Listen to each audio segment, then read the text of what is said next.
हमारे सभी दर्शकों को, भिवंडी शहर के नागरिकों को, देश के नागरिकों को ईद की शुभकामनाएं, मुबारकबाद। आइए बात करते हैं आज एक इसी धरती पर बसने वाला, घर घर में रहने वाला एक छोटा सा, जिसे लोग मकड़ा कहते हैं। मकड़ा नाम आते ही ज़रूर आप समझ गए होंगे, क्योंकि अक्सर ये घरों में, घर के एक कोने में अपना घर बनाता है, अपना एक जाला तैयार करता है और उसी में रहता है। और कभी अगर ध्यान से देखेंगे तो उसी में मरता भी है। इंसान की कहानी भी इसी मकड़े से मिलती जुलती है।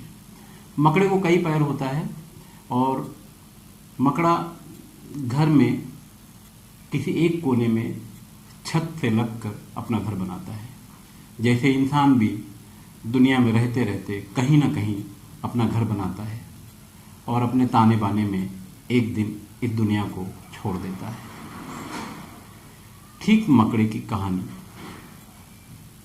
इंसान जब तक उसकी शादी नहीं होती तब तक वो इंसान होता है, और अगर उसकी शादी हो गई तब 2 पैर उसकी पत्नी के, 2 पैर उसके खुद के, तो 4 पैर।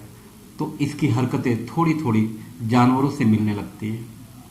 घर से निकलते समय घर से पत्नी कुछ न कुछ सामान लाने के लिए कहती है, ये लेकर आना, ये लेकर आना, ये लेकर आना। उसके बाद वो घर से निकलता है तो उसी ताने बाने में परेशान रहता है। किसी शायर ने क्या खूब कहा है कि न कर शादी जालिम, बड़ी दिल्लत उठानी पड़ती है। न कर शादी जालिम, बड़ी दिल्लत उठानी पड़ती है। कभी कांदा, कभी बटाटा, कभी गेहूं, कभी चावल, कभी चाय की पत्ती भी लानी पड़ती है। यही जिंदगी है। हालांकि इससे बचा भी नहीं जा सकता। ये एक मुहावरा है, एक कहावत है, इसलिए मैंने सोचा कि अपने दर्शकों के लिए भी लेकर आऊं सामने। बहरहाल, जब 2 से 3, 3 से 4, 4 से 5 होते हैं तो फिर इस परिवार के कई पैर हो जाते हैं, जैसा कि मकड़े को कई पैर होता है। अब घर का वो पति, वो शौहर दिन भर अपने ताने बाने में लगा रहता है और करते करते, काम करते करते, समस्याएं सुलझाते सुलझाते एक दिन वो भी दुनिया से चला जाता है। ठीक उसी मकड़े की तरह मकड़ा अपना घर तैयार कर लेता है और किसी दिन किसी त्यौहार के मौके पर घर की जो मालकिन होती है वो एक झाड़ू लेती है, कमर में दुपट्टा बांधती है और घर को साफ कर देती है। अब उसके साफ करने के चक्कर में मकड़े का घर भी टूट जाता है। मकड़ा उसी तार में, जिसे लबाब कहते हैं, उसी में लटक कर नीचे आता है या कहीं दूसरी तरफ जाता है और अपना घर वो फिर बनाता है। फिर कभी टूट जाता है, फिर बनाता है और इसी तरह से एक दिन दुनिया से वो चला जाता है। इंसान की कहानी भी यही है। कभी पड़ोसी से झगड़ा, कभी सामने वाले से झगड़ा, कभी पत्नी से झगड़ा, कभी बच्चों से झगड़ा, कभी अपने रिश्तेदारों से, या कभी समाज में रहने वाले इंसानों से झगड़ा हो जाता है। इसी तरह से चलते फिरते एक दिन दुनिया से वो चला जाता है और फिर लोग कहते हैं कि यार बड़ा अच्छा इंसान था।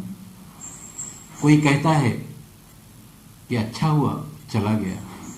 जो ये कहता है कि बहुत अच्छा इंसान था, वो ये भी कहता है कि यार अब उसके परिवार का क्या होगा। हालांकि उसकी ज़िंदगी में कभी उसने उसके बारे में या उसके परिवार के बारे में नहीं सोचा, उसके कामों के बारे में नहीं सोचा, उसकी परेशानियों के बारे में नहीं सोचा। मगर दुनिया से जाने के बाद, वैसे भी इस धरती की और ख़ासकर हमारे देश की ये पुरानी परंपरा रही है कि इंसान जब दुनिया से चला जाता है तब हम उसकी तारीफ़ करते हैं। अगर यही तारीफ़ उसकी ज़िंदगी में कर दें तो शायद उसके हौसले बुलंद हों और वो कुछ और काम कर जाए। इतना कहने का मेरा मतलब यही है कि हमारे देश में फ़िलहाल जो कुछ चल रहा है देश के हित में नहीं है।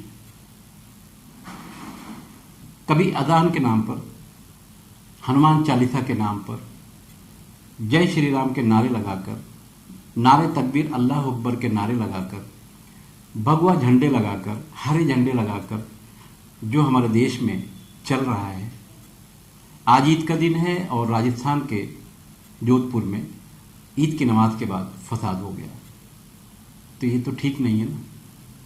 चाहे हिंदू मारे जाएं, चाहे मुसलमान मारे जाएं, चाहे मुसलमानों की संपत्तियां बर्बाद हों, चाहे हिंदुओं की संपत्तियां बर्बाद हों, बर्बादी तो इसी देश के नागरिकों की है। इसी देश की समस्याएं जो बढ़ेंगी उसका जवाब कौन देगा।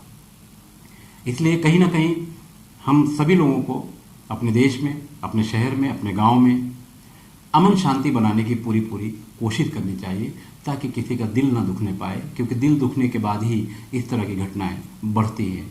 और फिर आइए चलते चलते मैं एक बात कहानी कितनी है, अगर तू खुदा को मानता है तो जब दुनिया से जाएगा तो कब्रिस्तान की गहराई तकरीबन 4 फीट होगी और तू उसी में दफन कर दिया जाएगा।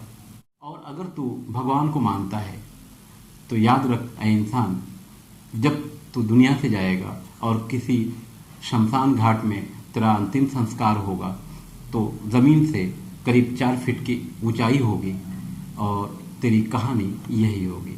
चाहे तू किसी भी धर्म को मानता हो, एक दिन जाना होगा। तो जब ये तय है कि जाना है तो कुछ अच्छा करके क्यों ना जाएं। खराब करके जाने वाले को दुनिया कहती है अच्छा हुआ चला गया, तो ये दाग क्यों लेकर जाए। कोशिश करें कि अच्छा काम करें, ताकि जाने के बाद लोग कहें कि यार एक अच्छा इंसान था, इस दुनिया से चला गया। मेरा एक आश्रम है, जय महाराष्ट्र वृद्धाश्रम, भिवंडी शहर के दीवान शाह क्षेत्र में दूध बावड़ी के पास ये आश्रम मौजूद है। और यहाँ कुछ ऐसे लोग रहते हैं जिन्हें उनका अपना कोई घर नहीं है, इसलिए उन्हें यहाँ रखा जाता है और वो फ्री में रखा जाता है। अगर मेरा और मेरे सहयोगी गुलाम रसूल अंसारी, हम ये 2 लोग इसकी जिम्मेदारी संभाल रहे हैं।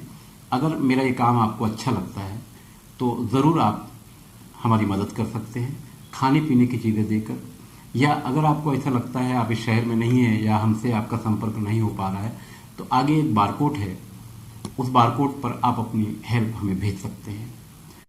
मैंने आज की ये कहानी सिर्फ इसलिए कही कि हमारे देश के हालात अच्छे नहीं हैं। आइए हम सब मिलकर देश के हित के लिए दुआ करें और अच्छा काम करने की कोशिश करें। मैं खान फखर।